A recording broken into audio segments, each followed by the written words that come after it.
ప్రపంచంలోనే అతిపెద్ద ప్రజాస్వామ్య దేశం భారతదేశం. 5 ఏళ్లకు ఒకసారి మన ప్రభుత్వాన్ని ఎన్నుకునే ఒక అరుదైన అవకాశం మనకు కల్పించింది మన రాజ్యాంగం కల్పించిన ఆ హక్కుని పూర్తి స్థాయిలో వాడుకోవాల్సిన బాధ్యత, వినియోగించుకోవాల్సిన బాధ్యత ప్రతి భారతీయుడి పైన ఉంది.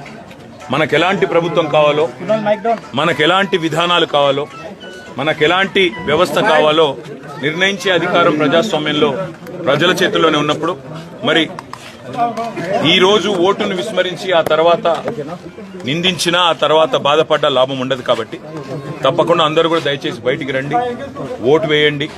మంచి ప్రభుత్వాలని, మంచి నాయకులని, మీకు మంచి చేసే నాయకులను, మంచి విధానాలకు మరి ప్రాతినిధ్యం వహించే నాయకులకు మీరు తప్పకుండా ఆశీర్వదించాలని కోరుతూ మరి ఇవాళ ఇక్కడ తెలంగాణ ప్రభుత్వం కూడా పాపం కరెంటు పోకుండా ఒక్కొక్క పోలింగ్ స్టేషన్ దగ్గర ముగ్గురు అధికారులను పెట్టి, జనరేటర్లను పెట్టి చాలా కష్టపడతా ఉన్నారు.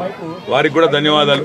అదేవిధంగా దేశవ్యాప్తంగా పోలింగ్ ఏర్పాట్లు మరి సజావుగా జరిగే విధంగా నిర్వహిస్తున్న ప్రతి ఉద్యోగికి కూడా హృదయపూర్వకంగా ధన్యవాదాలు తెలియజేస్తూ ఇవాళ దయచేసి బయటికి రండి, ఓటు వేయండి.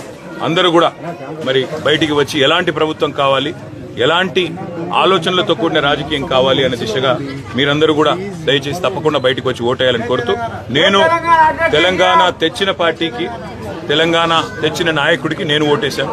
మీరు కూడా ఓటేయాలని విజ్ఞప్తి.